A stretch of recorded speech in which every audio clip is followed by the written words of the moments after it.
It seems like everything is more expensive now, and that's not just you.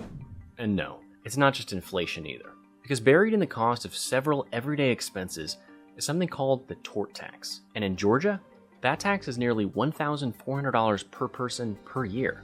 It's not on your receipt or your tax forms, but it's baked into everything from gas and groceries to insurance and healthcare. Most people have never heard of it, but it's very real.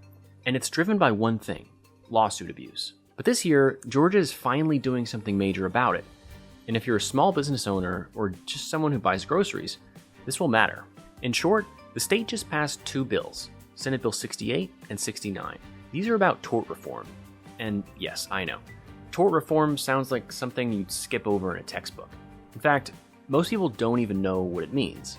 But stick with me, because this is about making the legal system fairer and our economy less expensive for all of us. Let me explain. For years, Georgia has been known as a magnet for abusive lawsuits. One area in particular is premises liability cases. These are lawsuits where businesses were sued for things like violent crimes that happened on their property, even if they had no control over it. In fact, it got so bad that many businesses couldn't even afford insurance anymore. They had to shut down, and jobs disappeared. And for the businesses that stayed open, the costs often got passed along to you.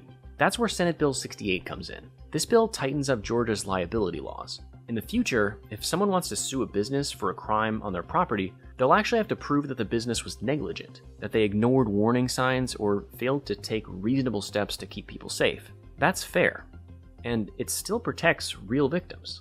But it stops businesses from being punished for things outside of their control. Senate Bill 68 also fixes another problem called phantom damages. In some cases, juries were shown inflated medical bills, amounts that were never actually paid, that could lead to huge payouts based on made-up numbers. This bill says no.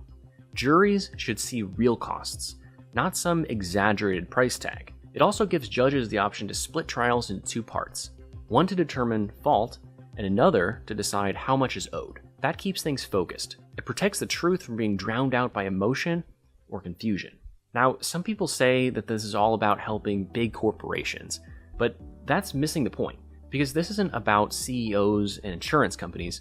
It's about you. If you're a contractor, a truck driver, a landlord, this matters.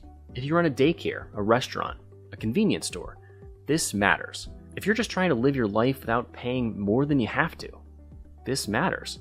And it's not just Senate Bill 68. The next bill, Senate Bill 69, tackles something even more under the radar: third-party litigation funding.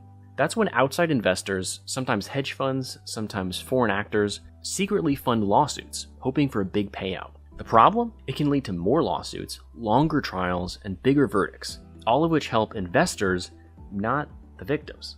Senate Bill 69 brings this out into the open. It requires disclosure of who's really funding these lawsuits, so everyone in the courtroom knows who's influencing the case. Both of these bills are about restoring balance, making sure people with real injuries can still seek justice, while stopping the flood of frivolous lawsuits that drive up costs for everyone else. Governor Kemp has made this his top legislative priority this year, and the state, after months of debate, got it done. This is a win, not just for the business community, not just for insurers, but for every Georgian who's tired of seeing a broken system get exploited. The rules are finally changing, because laws should be fair, and lawsuits shouldn't be a business opportunity. They should be about justice.